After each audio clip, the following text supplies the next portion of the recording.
concernant Libérame, on va quand même commencer par parler de ce film-là, si tu veux bien. J'ai lu plusieurs articles du coup pour savoir comment il avait été reçu à la sortie. Et il y avait une expression qui revenait souvent, c'était un réquisitoire muet, réquisitoire, accuse, muet.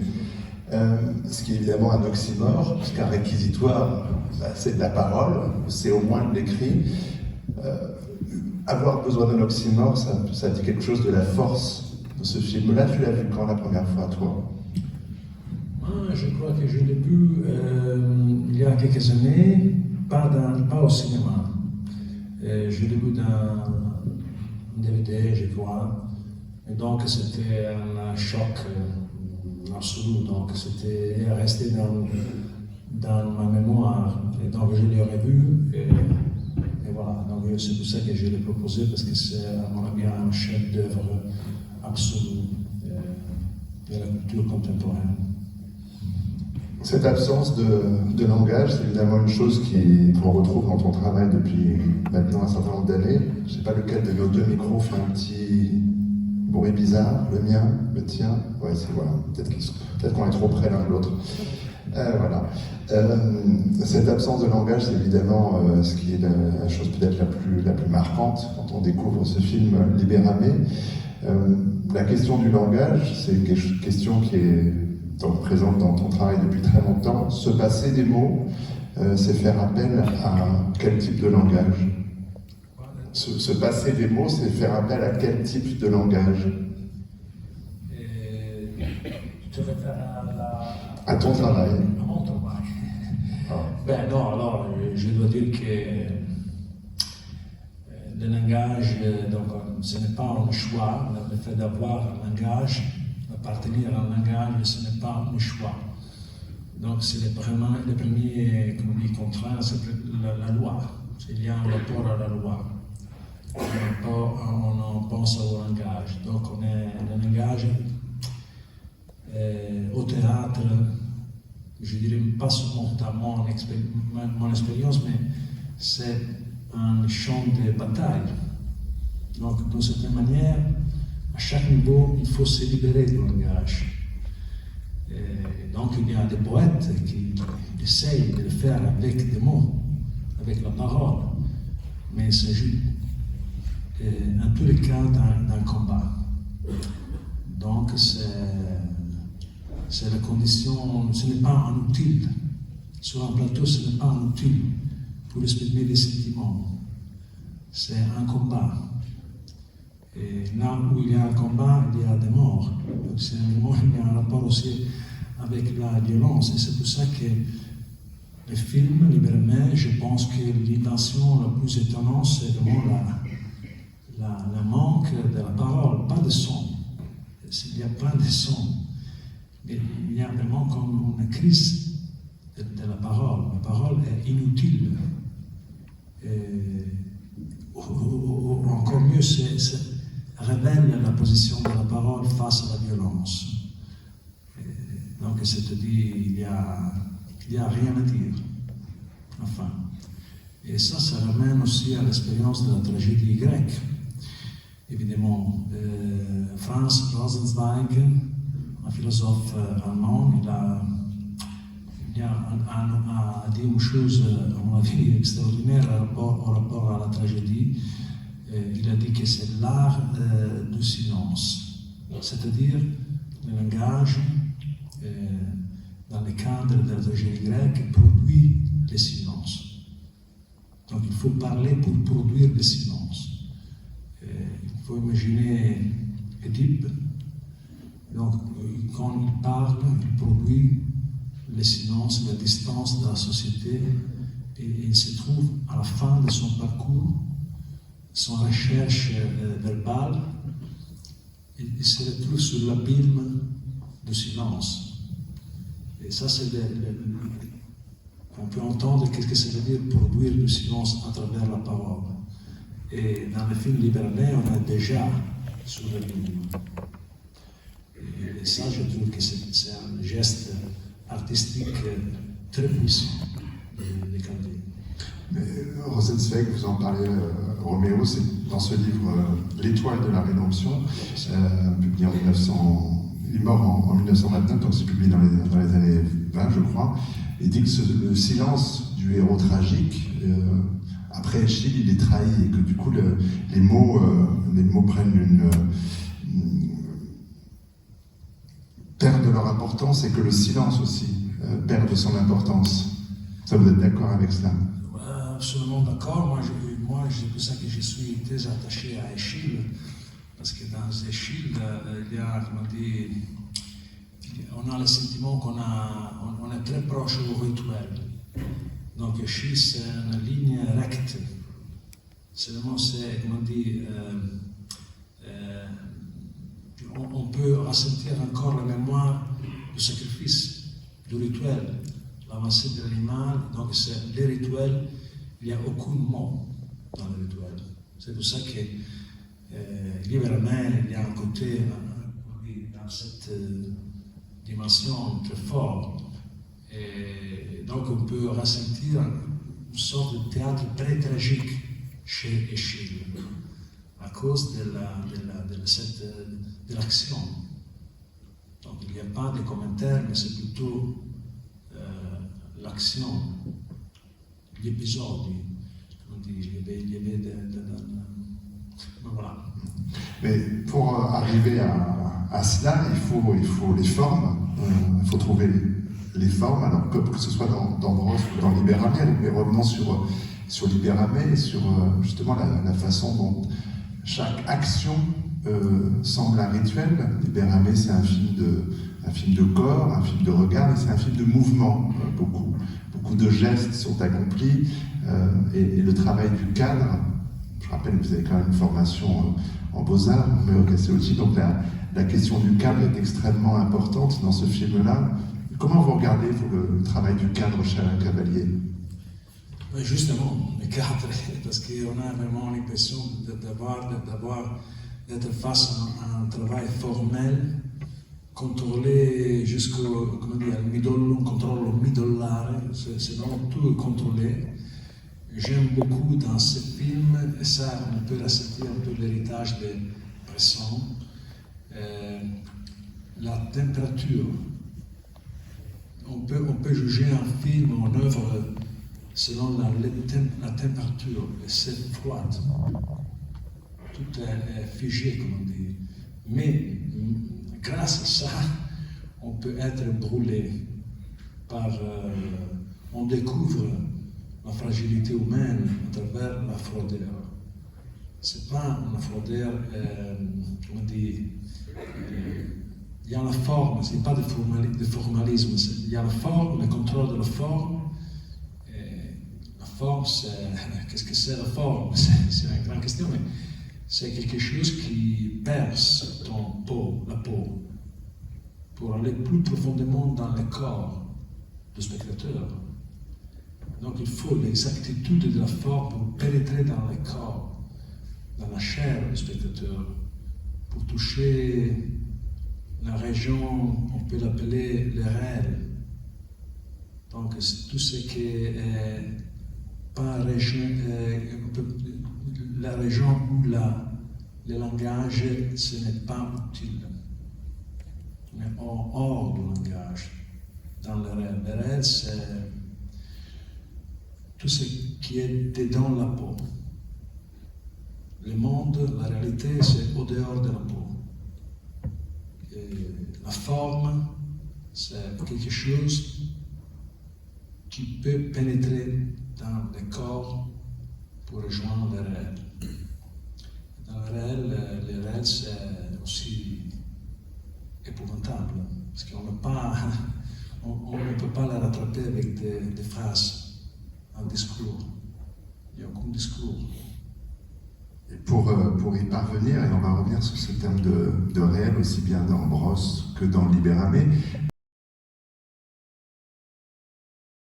Dans Brosse, on voit des hommes, on voit des machines, on voit des animaux, on voit même le son qui prend corps et qui prend forme, comme vous dites, mais on ne voit pas du corps féminin. Et du coup, pourquoi? Sauf la représentation, la photo qu'on voit à un moment donné. Ah, ben oui, mais c'est important. Voilà. Oui, La photo, bien c'est très important. Mais Non, pourquoi pas encore un chair et un os de femme, je veux dire. Non, mais c'est pas j'ai aussi fait des spectacles qu'avec des femmes. Donc c'est une sexualisation de l'espace. C'est comment dire, ramener une énergie, révéler une énergie, une force, c'était un spectacle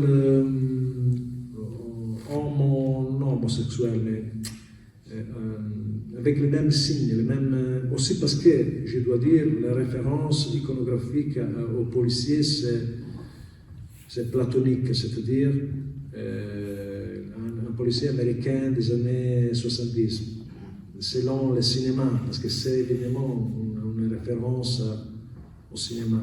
Par contre, j'ai aussi noté que la police n'est pas présente dans le théâtre. Dans l'histoire du théâtre, n'existait pas comme personnage. Ça, c'est bizarre. Contrairement à la littérature et au cinéma. Et pour revenir à la question, mon avis, c'était aussi à cause du ridicule, c'était mieux avoir que des hommes.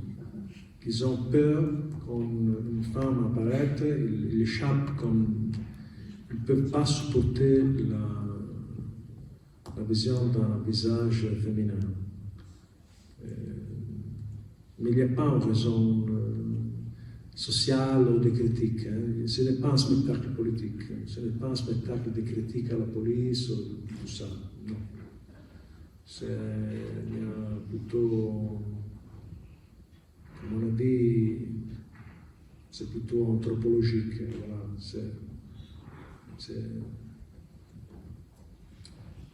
Mais peut-être aussi à cause des brosses, la confrérie, la société totémique. C'est pour ça qu'il y a aussi une référence à l'ordre. Donc évidemment, il devait être des hommes. En revenant au théâtre de Nau, le théâtre de Nau lui-même est à l'apogée d'une formalité. À part que les ordres ne viennent pas par des oreillettes, mais par le masque.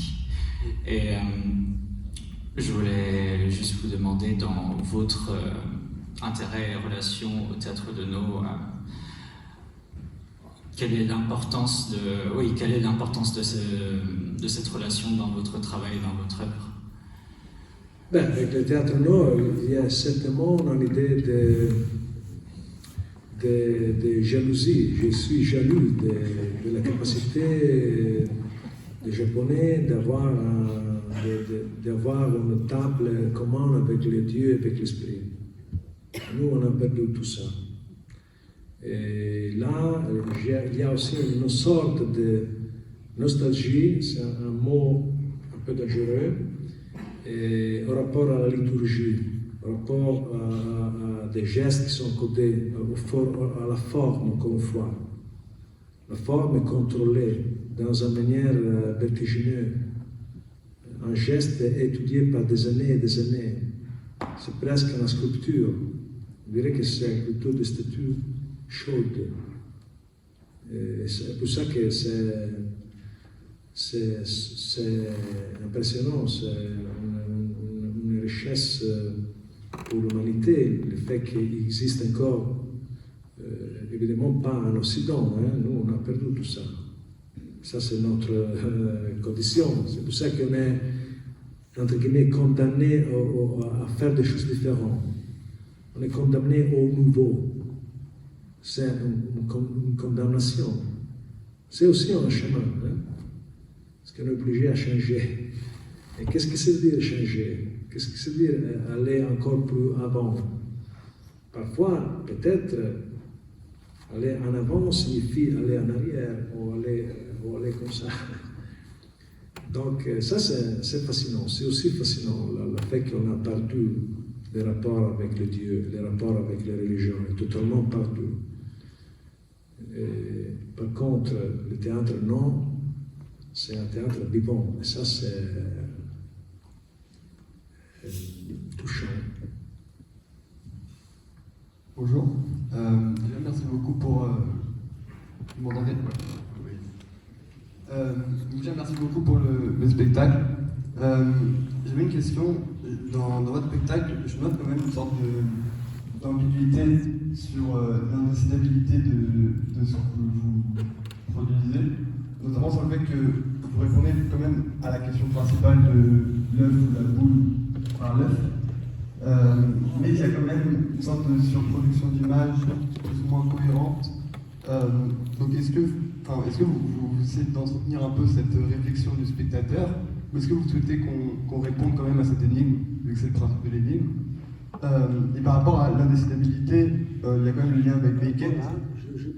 Par rapport à, oui, à l'impossibilité de décider et de trouver une réponse à cette énigme, notamment le lien avec Beckett qui cultive aussi ce questionnement continu sans donner vraiment de réponse dans ses pièces. Voilà, je ne sais pas si c'est compréhensible. Mais sinon, je n'ai pas compris. Non, est-ce que tu... Ouais, oui, on a... sont verbaux, Non, la question c'est de savoir si l'énigme est là pour être résolue par le spectateur ou si tu as quand même envie qu'elle ne le soit pas. Et si l'image de Beckett renvoyait aussi à cette question-là. Ok. C'est bon?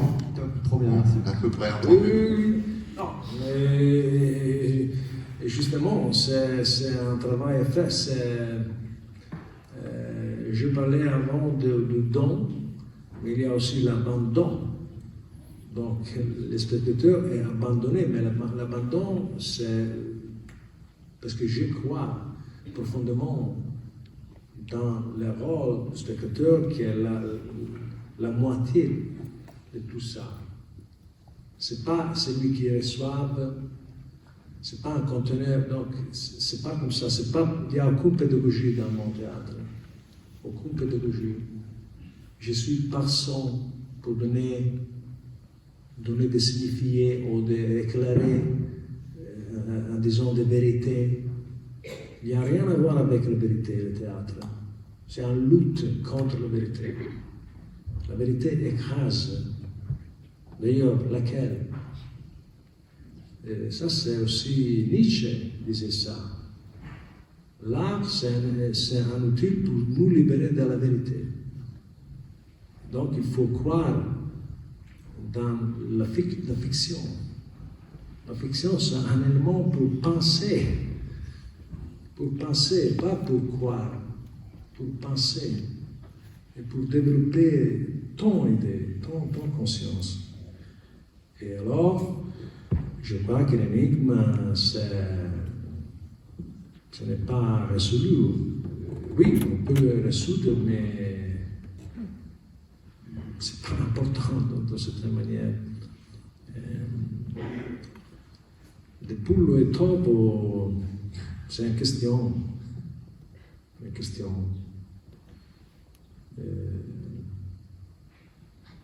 Ça veut dire, c'est la fameuse question, non?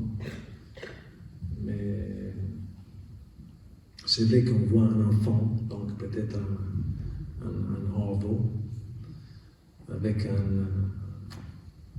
matraque.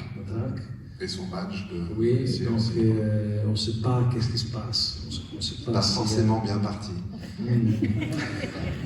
C'est la comédie, ça. Voilà. C'est ça. Par contre, on a la même tunique, mais cette fois avec...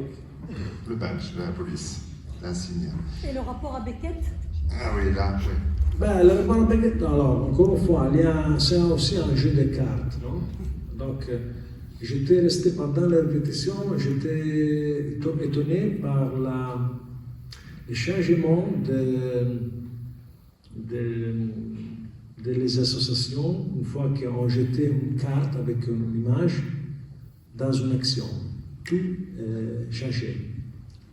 Et là, c'était vraiment une expérience de Beckett.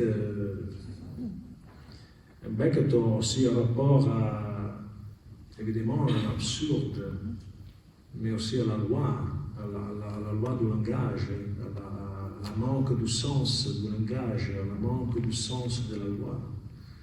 Et ça, c'est une sorte de prophète, c'est un autre prophète. Mais ça, je le dis ici, mais c'est mon opinion personnelle, donc pas forcément la bonne. Allez. Monsieur. Oui, j'ai été tellement scandalisé par votre travail que je suis venu 2 soirs de suite. Je ne le connaissais pas avant, donc pardonnez ma question. Moi, là, effectivement, je suis d'accord avec vous, j'ai vu une comédie. Parce que j'avais la distance du film.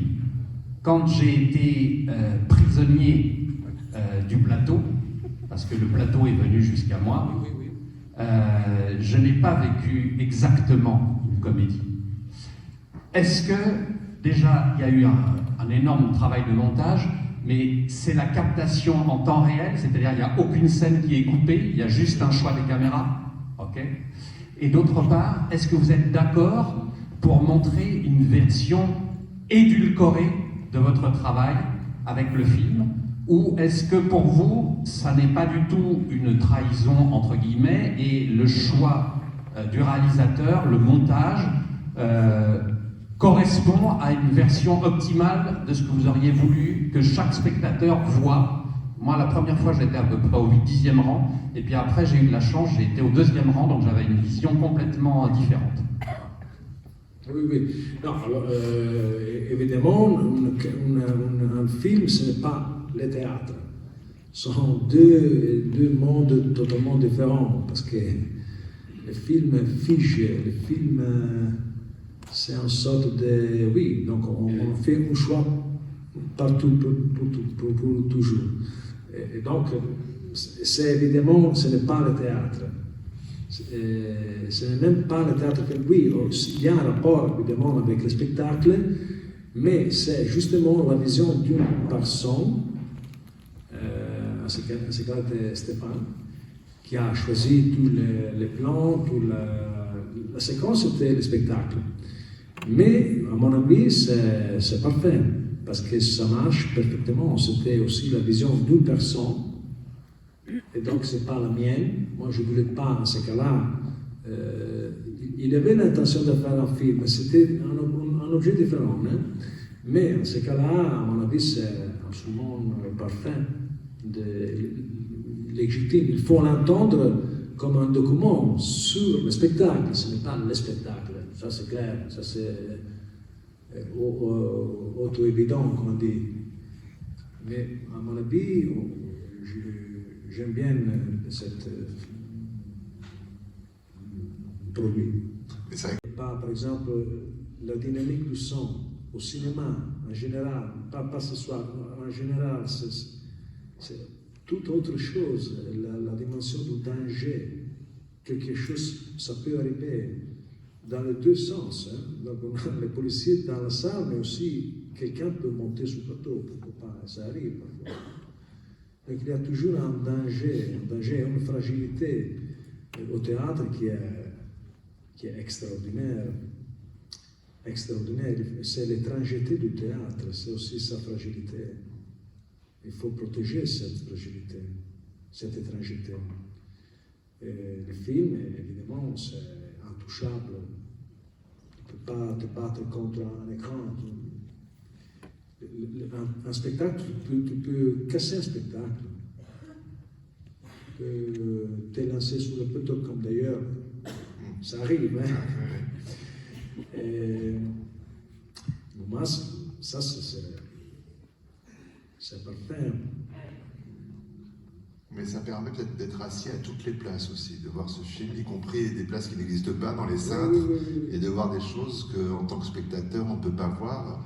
Cette idole, je n'avais pas bien vu comment marchait la bouche. Je vois comment Par contre, je crois que dans le spectacle, comme dans la salle, nous, on fait des zooms. Bien sûr. Non, oui. Quand on est dans la salle au théâtre, on travaille comme une caméra. Absolument. On fait des gros plans, on fait des zooms, Oui, on fait des oui, travelling. Absolument. Peut-être encore une ou deux questions avant que on se... Alors, on va en privilégier quelqu'un qui n'a pas encore pris la parole. Bonjour. Tout à l'heure, vous avez parlé de précision, et du coup, je voulais savoir comment est-ce que vous vivez le fait que les images qui sont au plateau, comme c'est des comédiens non professionnels ou qui ont très peu répété, elles ne sont pas aussi précises que vous les avez en tête au moment où vous les avez imaginées. C'est de savoir, alors ce qui est, je vais répondre à sa place. Non, mais parce qu'il l'a dit. Non, mais parce que monsieur demande si le fait que ce soit des interprètes non professionnels, même s'ils le deviennent, du coup ça change dans la réalisation même et par rapport à l'image que toi tu pouvais avoir dans ta conception, que ce soit pas exactement exécuté comme tu pouvais l'avoir pensé. Mais tout à l'heure, il a dit qu'il était très surpris que ce soit aussi bien réalisé. C'est pour ça que... C'est ça. Oui. Non, je veux dire, c'est pas interdit, parce que je pense qu'entre les policiers, il y avait aussi quelques acteurs, hein? Mais c'était pas mon demande. C'est arrivé. Mais par contre, on ne voyait pas la différence entre... C'est-à-dire qu'il y a une consigne d'un corps anonyme qui n'est pas préparé, il n'a pas forcément étudié pour être prêt pour un plateau, et qu'on découvre prêt. On découvre parfait. Il y a aussi le choix que Bresson faisait, qui a fait aussi Cavalier, où il y a des visages qui, évidemment, sont des visages de la foule. Il y a une poésie extraordinaire, une force inouïe. C'est aussi la leçon du néoréalisme italien.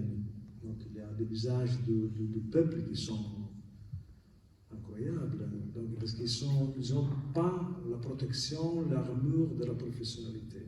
Ils sont exposés à la honte. Et ça donne un côté très humain, touchant et poétique. D'être pas prêt. Par contre, je suis là. Reçoivre votre regard. Comme sont sans peau, on dit, sont exposés, c'est pour ça que j'ai parlé d'offrande. C'est aussi un rapport à la victime, hein, encore une fois, encore victimal.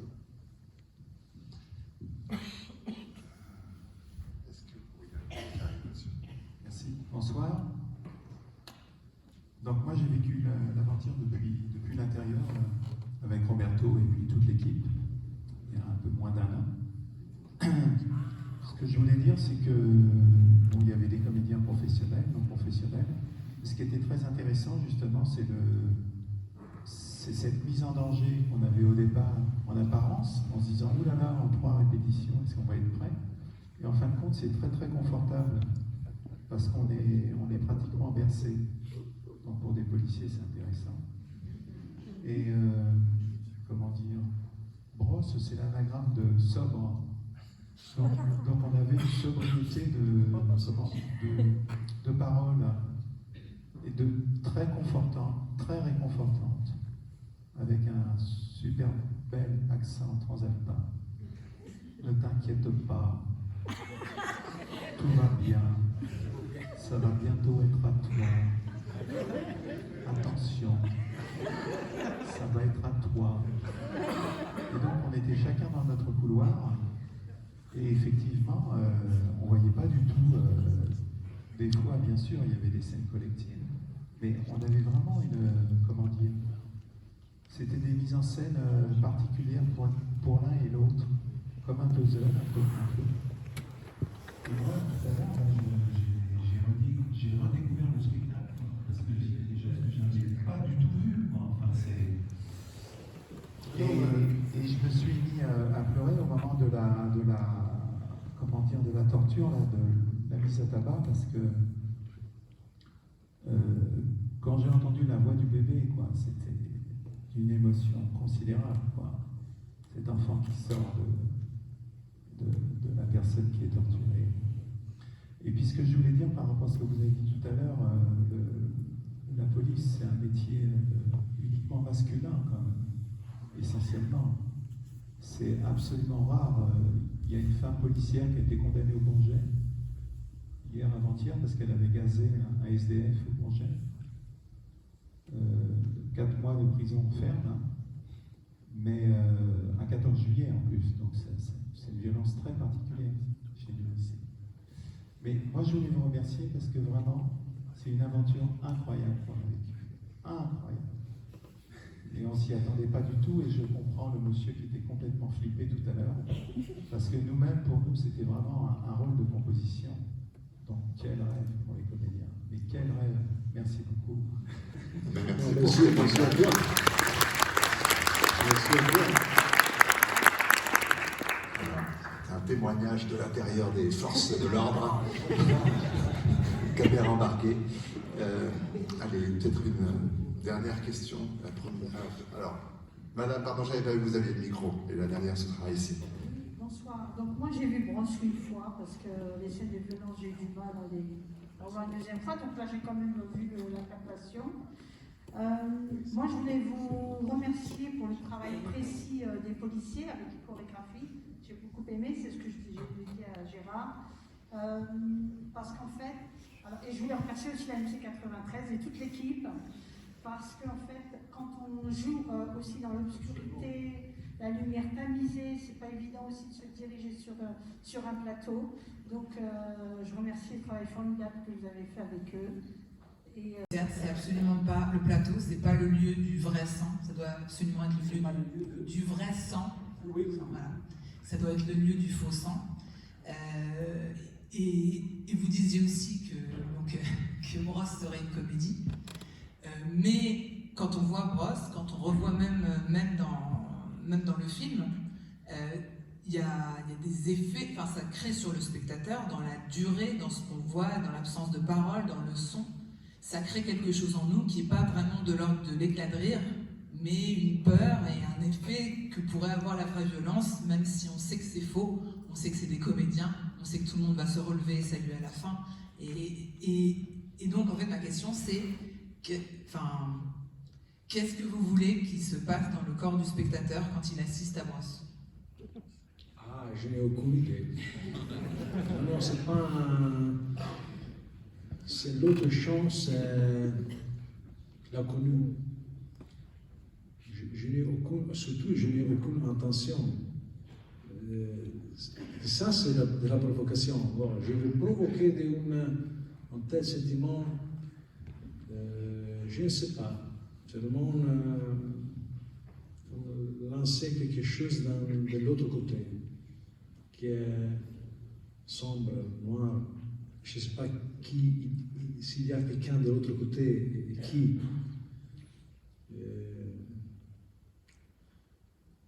Non, donc, je n'ai aucune intention. De proposer une expérience. Oui, ça, oui. Je suis conscient que le spectacle, ce n'est pas le mien, mais qu'il y a quelque chose qui est fait entre les deux parties. Donc, c'est le voile, c'est un voile transparent, un diaphragme, ça, qui est la chose commune. Il faut en image, c'est rien. Il y a personne devant l'image. Et la personne, c'est quelqu'un qui a un corps, un vécu, des cicatrices, une douleur, probablement. Et seulement à partir d'un corps de spectateur, on peut donner la vie à l'image. C'est pas le contraire.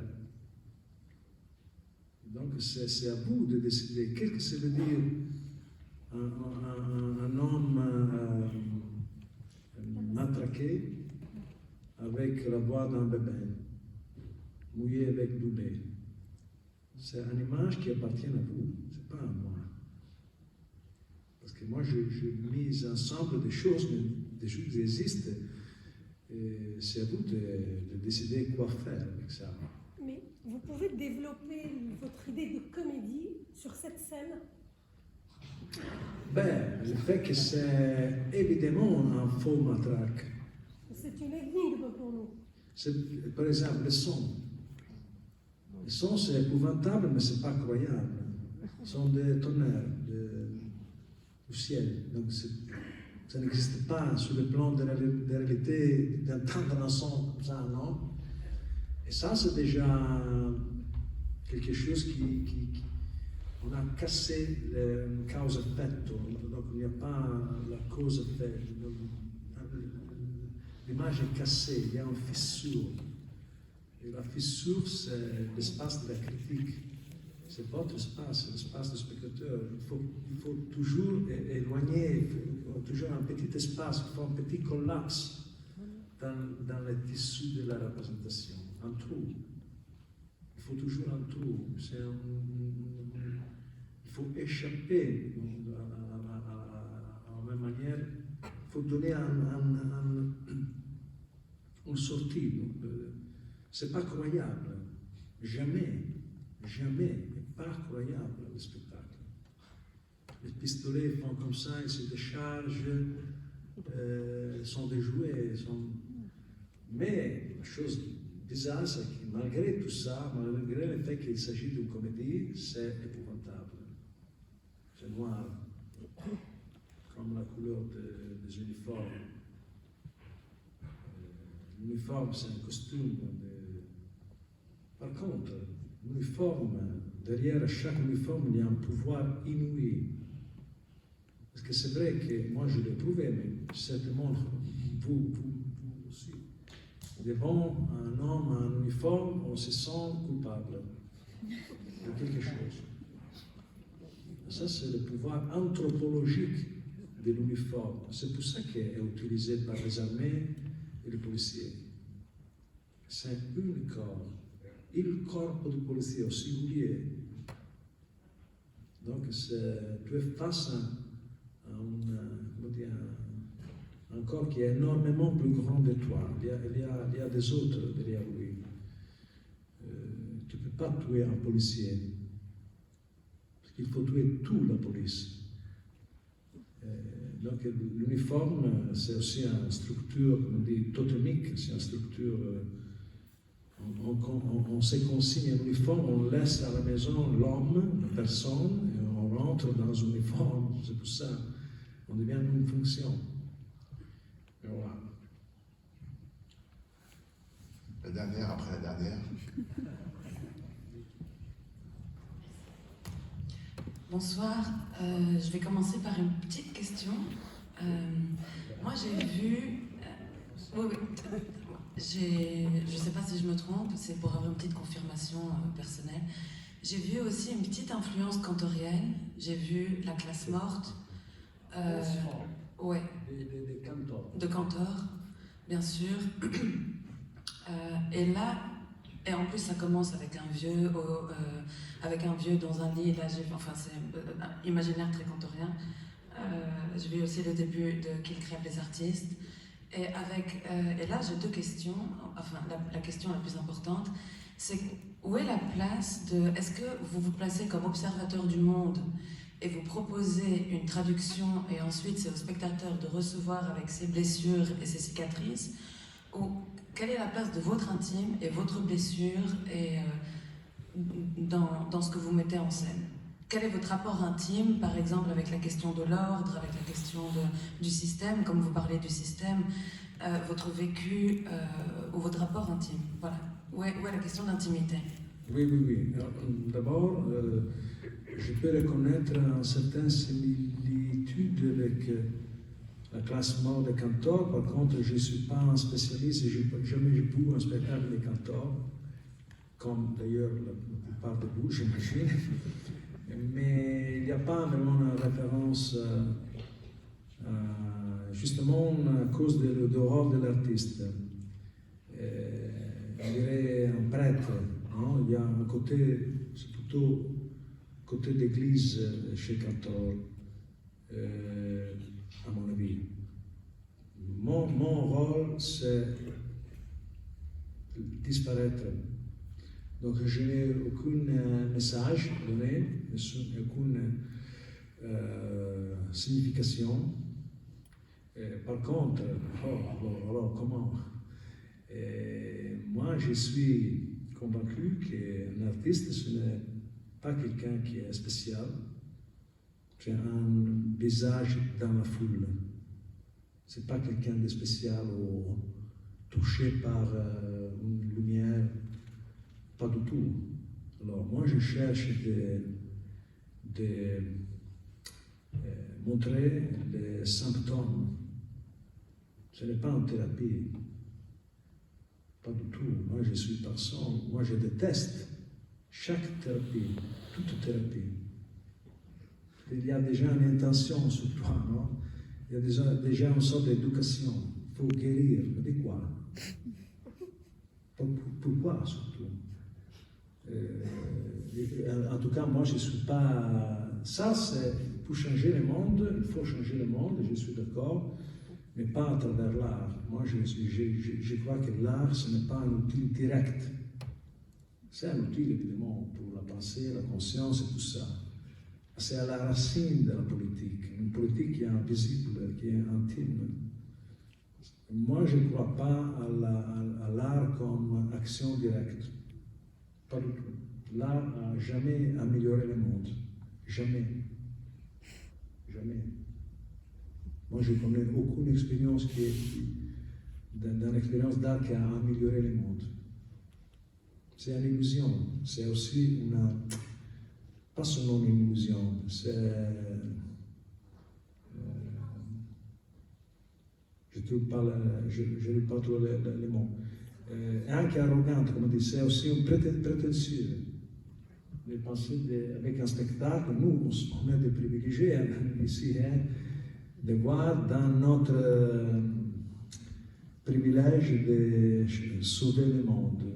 Il n'y a aucun sens. Pour moi, c'est au contraire vulgaire et aussi cynique, parce que c'est pas vrai. Le monde, on peut changer le monde avec la jurisprudence, on dit. Donc avec des outils vrais pour entrer dans la réalité. Par contre, le théâtre, l'art en général, c'est la racine de chaque politique. Ça, oui. Depuis le début. Le théâtre grec, c'est énormément enraciné dans la ville. La tragédie est née dans la ville, pas dans la nature. Il n'a aucun sens le théâtre dans la nature.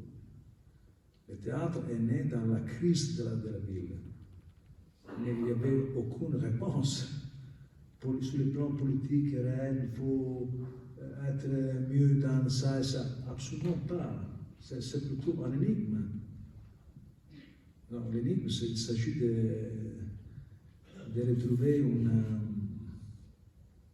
d'abord une solitude. Et dans la solitude, on peut avoir une conscience autant que personne singulière.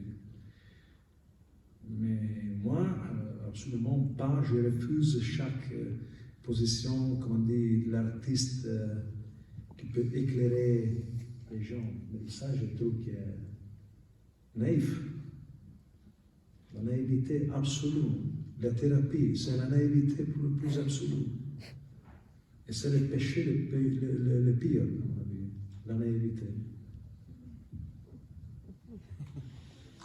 Ben moi aussi, j'ai envie de remercier la MC93 de nous permettre de vivre des après-midi comme celle-ci, de remercier Hortense, de remercier toutes les équipes et de remercier surtout Roméo Castellucci.